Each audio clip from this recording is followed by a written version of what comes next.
momentum would carry over into Game 2. And on a Franco, that is lethal. The lineup of ONIC Philippines looks like a lineup that doesn't care about like the fun run meta of Masha.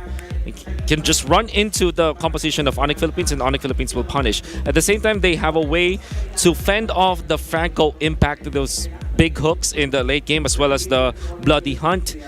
So early and mid game will definitely be more comfortable for ONIC, but come the late game, they might not have enough to take out Sicilian and Beatrix altogether. There's a lot of peeling from both the backshot and the Franco in the latter portions of the game. Same thoughts. I'm looking at a mid-game spike from ONIC Philippines here, especially they have that Angela that can threaten global presence, and once they do pick their fights, I'm looking at maybe 2 or 3 specific mid-game engagements that could ramp them up into an early finish, maybe around 14-15 minutes.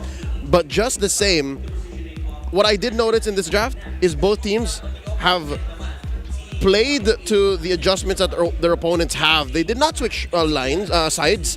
Both are still on blue and red, respectively. But look, ONIC transformed slightly more into what maybe Omega wants to do, or how they've been playing in the playoffs so far. And then Omega is the one who changed, because in game number 1, Etomax could afford to have himself die a few more times. Who is the jungler again on Omega's side? It's Baksha. There you go. The Baksha is very different from the way Karina played, Ryzen played in game number 1. So they totally switched up. Yeah, they adjusted. It's a very different scenario in terms of having access to burst damage. As the Baksha, you kind of want to stay in that front line, just deal some constant pressure with those slows, with the Puissance as well. And I think the main thing here for Omega, still the same game plan though, set up for Kelra's success and win the game. And it's not going to be as simple as it was in game number 1, considering that the burst damage was the one that they used to set up for Kelra. This time around, it's a more constant flow of damage than burst. The thing is, and you're gonna see Chaknu be alone when it comes to his babysitting duties this time. So previously you have the Lilia as well as the Kufra. Both heroes are very much activatable in the early to the mid stages of the game. When it comes to Sicilian's case, Sicilian needs to be sitting into that mid lane. And with the Angela picked up by ONIC Philippines, the Love Waves alone can give a little bit of boost for ONIC Philippines, because you can clear out the waves faster, and come your level 4 timing, you can globally protect your teammates. So not only that, you can also globally attack against your opponent. So what I'm trying to say here is that the supporting duo for the side of Omega is going to be sitting far back compared to the previous game. Here we go. Let's get into game number 2. Into the Land of Dawn. 30 seconds about. Chaknu fails to delay Kairi even more. So ONIC off to a great start already. Omega in this game, they want to get that match point already, but ONIC's looking super healthy with the way Kairi is farming. So let's talk about matchups. 1v1, Kelra is going to be doing fine versus the Brody, although Marky will have an easier time taking, having a better kill threat versus this Beatrix. But Beatrix can farm easily under that lane matchup. So it's a, as the pro players say, it's a 50-50. Oh, nice hook coming in from the Mamba, and first blood goes to Etomax. Uomi, you mentioned how much that first blood gold could actually help. And Sicilian? Yeah, exactly for Sicilian. I was saying, because that might be one weak point that Omega has, but look at top lane! Quick kill. Wolf, this is the lane that you did not talk about. Yes. And I was going to say, the showstopper was going to have a good time. Yeah, and we talked about this during the draft, where ONIC Philippines are begging for Omega to pick up the Masha by picking up the Dirath, and then, before the Masha was even picked up, I say that because they're putting Dilarsky in a big disadvantage. They're not giving comfortable heroes for the general this time, and that's going to be bad. Masha versus Dirath, that's heavily Masha favored. Aloyski finds the Mamba, but Chaknu will just regen his way, and the Turtle will most likely be falling down at the side of ONIC Philippines unless Ryzen steals it away. Now Kairi is feeling it. The Angela ult isn't used just yet, and they're going to back off. Man, Omega knows exactly what the threat of the Heart Guard brings. Yeah. They used it in such dominant fashion against Echo in day 1. And here, that arrow on top of your He head. actually finds Chaknu. They're fine. But Hatred, he's going to slow him down just a little bit. And the Karina, he's going to take him down. Kyrie getting his first kill of the game. Purple buff is the next objective, but Etomax says no. I'm going to poke you a little bit for that. Oh, Ryzen actually took it, if I'm not mistaken. I'm going to be looking towards... Yeah, Ryzen was able to secure it, so that's amazing. Even after a little bit of level advantage for Kyrie. So Ryzen in his clutch retributions, even in those mini moments wherein you're just fighting for the buffs, that matters so much for the tempo that Omega wants to play in. You know what? Even if we do say that Ryzen doesn't get the highlight plays, not as flashy, you can at least say he's reliable. Like at any given moment, he is most likely to do the correct thing that could help Omega barrel forward. Yeah. You see Baloyski already knowing that Chakno will be here to support Kelra. And he's trying to support Marky. There's always always a lot of suspicion when your gold laner is is actually in front of the minions at 3 minutes. You always wonder, there is someone in there for sure. A gold laner will not be that confident. Shenanigans. Yeah. So super sus. So sometimes you just want to act like you have no teammates around just to set him up. But, you know, when you're overconfident like that, some people could sniff it a mile away. But already, Outer Turret Energy Shield's down. Oh, wow. That's a big push coming in from ONIC Philippines. And now they have an 800 gold lead. It is significant, especially since we are considering 4 minutes in. 10 seconds till the next turtle. ONIC has 100% so far. If we're talking about major objectives, yeah, ONIC has great turret taking potential, especially since the general is on that Dairoth, as long as Renzio's not there. If Renzio's there, I think that's what makes the showstopper so great, is he understands at any given point what his real job is. From dead lane pundit to late game savage. That's right. The commando knows how to do what needs to be done at any point. Again, Man won 2 championships, mind you. And Man is using, look at his hand warmer. That's a new meta, by the way. New meta. See, hand warmers? Nah, man. Modern problems, modern solutions. All right. I love it. I'm going to do that next time. I'm going to bring my own pack. Marky has the same thing. You know what? This is the new type of hand warmers that we have here at MPL Philippines. We don't use them things that you shake anymore. We want instant hotness on your hand. Yeah. Yep. Just as it is. I think Wolf had the same thought as I just there. A beautiful crowd here on camera. That was the ever charming Ms. Lea Bernardino. Back into the action though. Let's talk about how the early game has been so far. We're about to hit the second turtle. And the first one was taken by ONIC PH. Despite Ryzen getting every single buff that is his, as it should be, it's just so hard. What's making these rotations happen for ONIC? Given that Baksha has the rollout, it seems to be different when it comes to these 2 or 3 man engages. Yeah, I think that this is where you think about the hero composition in a way that it should be together, not individually. For sure, the Basha will have his own advantage individually, but when it comes to a big teamfight composition, it's just natural for ONIC Philippines to win those early turtle fights. Like we said, early game should be belonging to ONIC Philippines. Let's be surprised if Omega actually controls the early stages of the game. In fact, them not being destroyed by ONIC Philippines in the early stages is already good news for this late game based team. Yeah, Omega with that Sicilian definitely wants to prolong this game or even upgrade this power spike of the Sicilian by giving him kills, but that doesn't happen very much often. I think the first blood that went to the Sicilian is actually made sure of by a hook coming in from the Mamba. And for sure, ONIC Philippines have learned their lesson. Don't be near those turrets if the Mamba is waiting for his bite.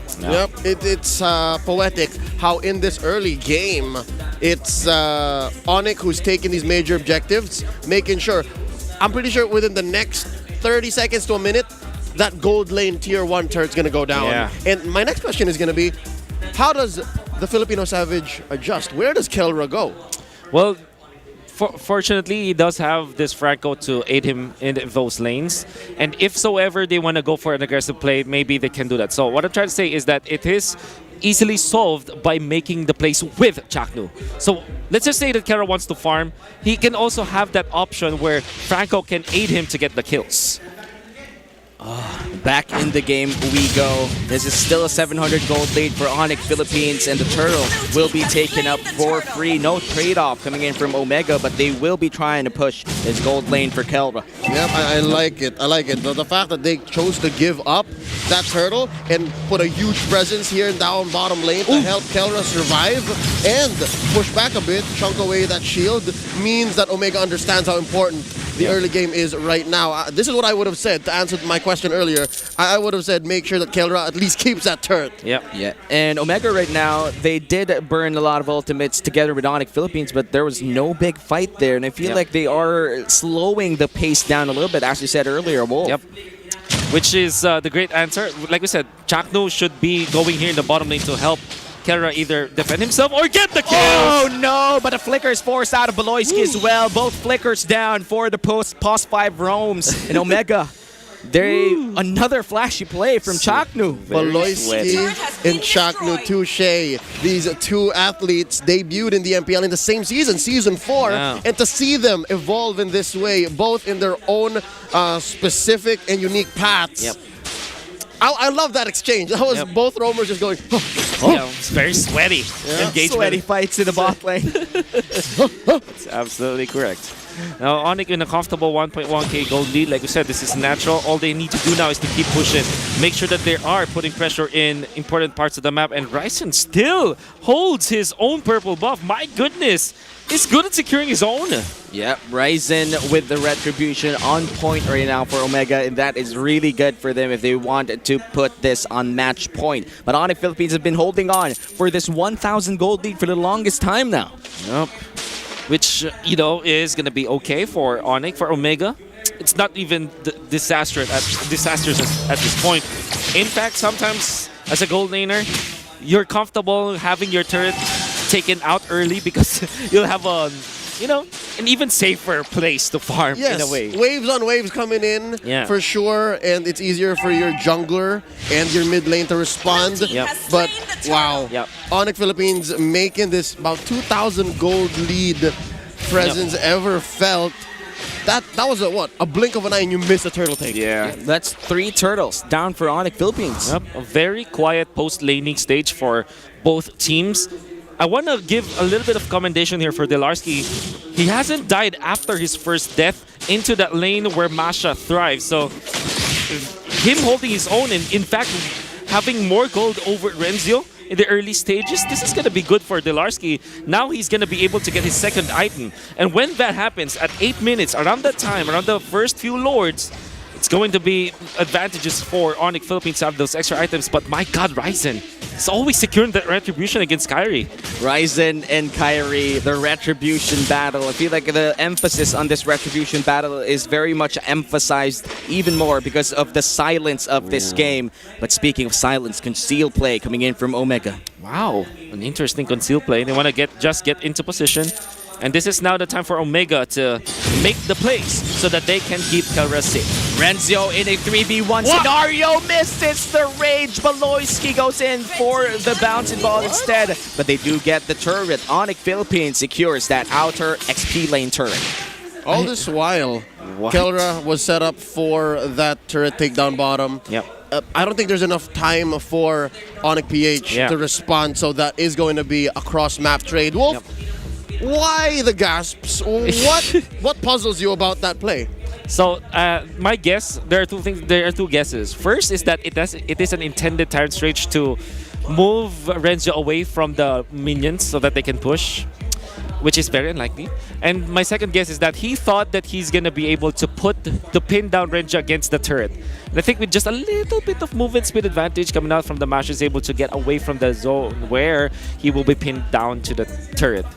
So important to have that movement speed bonus from Masha. It's more likely that Beloyski just missed. Yeah, okay. That's what I'm trying to say. All right. And again, it would have been disastrous. If it did happen, Renzio would have died. They would have sent someone down bottom to Kelra. to stop that push, and it would have been all W's for ONIC. Yeah. But again, great counterplay coming in from Masha, coming in from the showstopper.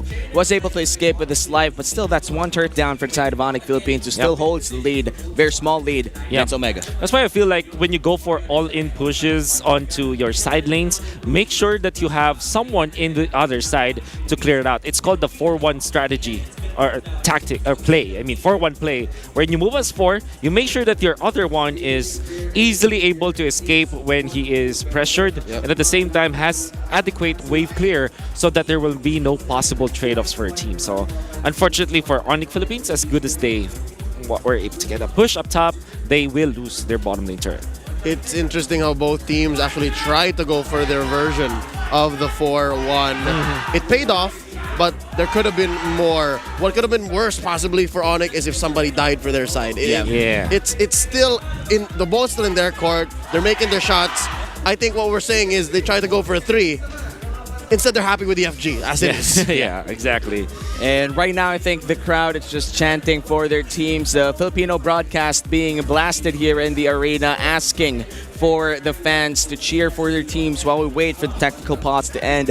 And I'm just amazed on how many fans are here in the venue right now. You could see them just patiently waiting, waving their clappers. And man, it's been day 3 already, but I just can't believe that we're almost going back to normal. We're almost going back to the people experiencing esports firsthand. You can't stop esports. You can't stop the MPL. You can't stop these two teams and their fan bases from coming over and showing support. Because again, this is down the wire. One of these teams are going home tonight, and one of them is going to go one step closer to representing the country in this year's MSC. And it matters for both of them for very different reasons. Yes, I agree. Because definitely for Omega, they want to defend their title. For ONIC Philippines, it's retribution. Not the spell, but overall retribution for Team Red. For the longest time, they have been chasing that crown.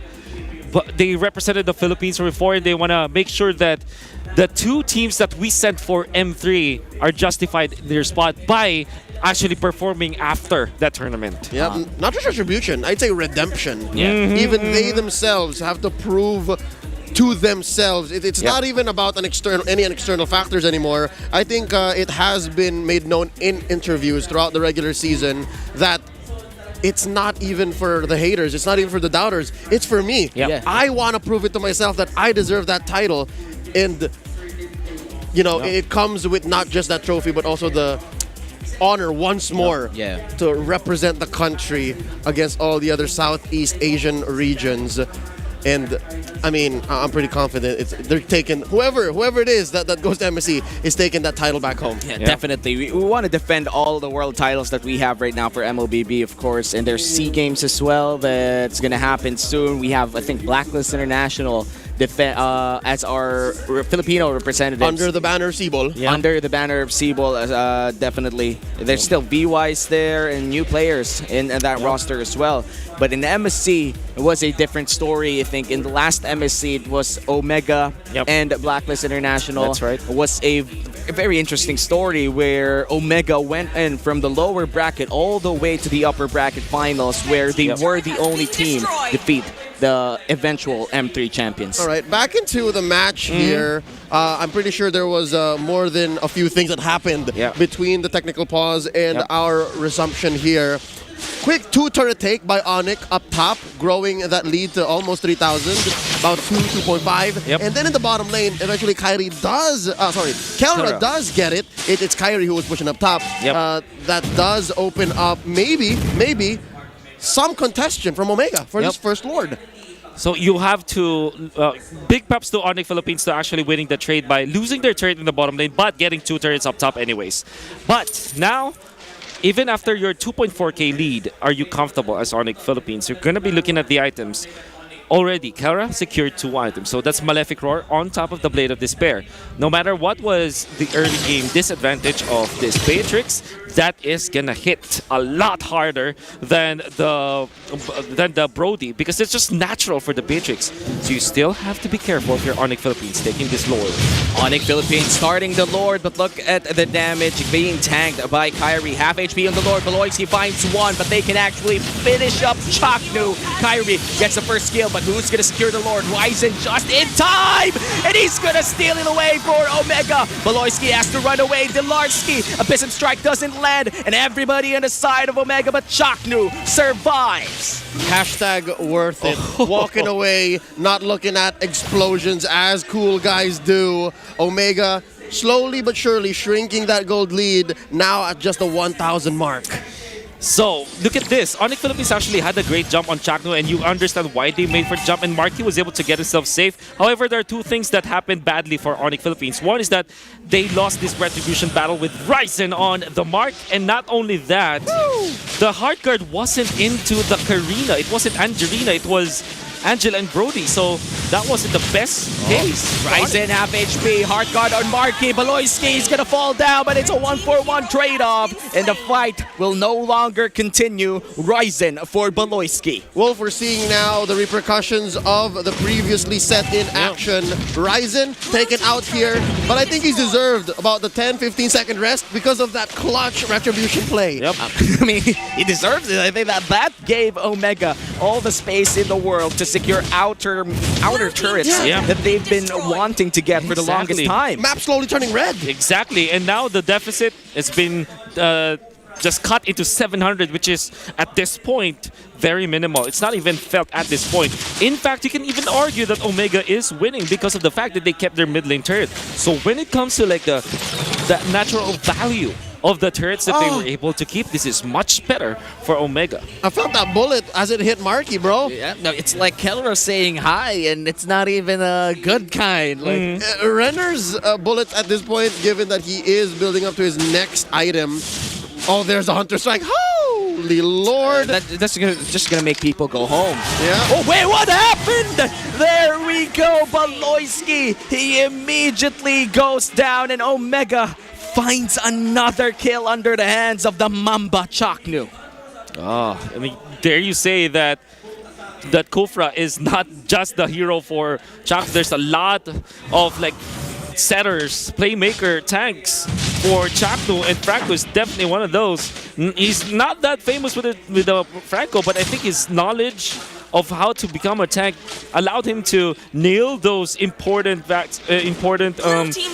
hooks. Yep. His positioning is pristine. Yep, no doubt, no cap. The game sense, the mechanical genius of Chaknu. Again, as you put Wolf across so many tank heroes in the years that he's been playing in the league, just gives him this unnatural and unfair advantage when he plays a hero like Franco. Man, Franco in this meta has been one of the biggest surprise. The importance on Franco, the importance of playmaking roam plus 5s has been just way up there ever since the update in tanks. Yep. Concealed play from ONIC Philippines. Yep, Kyrie looking for something, but looks like the Sanguine Claws finds all of them. Lord, however, will be the next big objective. ONIC Philippines still feeling it, but there's already an advantage for Omega. Kelra as well as Etomax. Not too shabby at play. all. Beloyski doesn't find and misses everything, and flickers as well. Etomax is just kiting out with a max impact. Renzo, the showstopper, trying to find Marky with a hard guard, and looks like Kyrie will be the next target for the Barangay. No, Winter's Truncheon will save you from the Savage. That is a triple kill for Kerwa. Chakno taking a lot of damage for Marky, doesn't land the Iron Hook, and he's gonna flicker away. 2 people remain alive from ONIC Philippines, and this is a free Luminous Lord for the Barangay. So many things happened wrong for ONIC, and it was all started by Beloyski getting caught off position. Yep.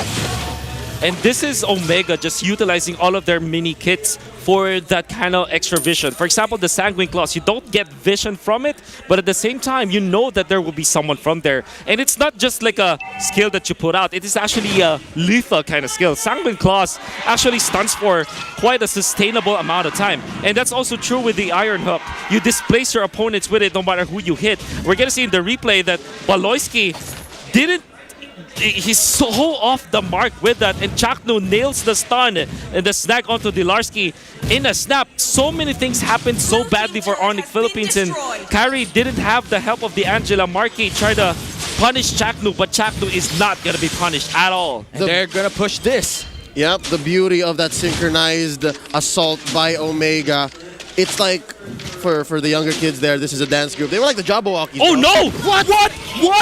Marky! He just lost his life immediately with a runner in the back's impact, and suddenly it's a 4v5. They are yelling Tapusin, which means to end it all! Dilarski is next. The Lord, the Flicker, Kelra, he ends it! Omega takes game 2! Wow! Dilarski was caught off hook, and that was not even the creme de la creme, was not even the pied de resistance. It was just the fact that they all came falling, and right now Omega is sitting at match point. The Filipino Savage is stone cold. He's not playing any games. Look at the eyes, look at the posture, look at the body language of Omega. They should be celebrating right now.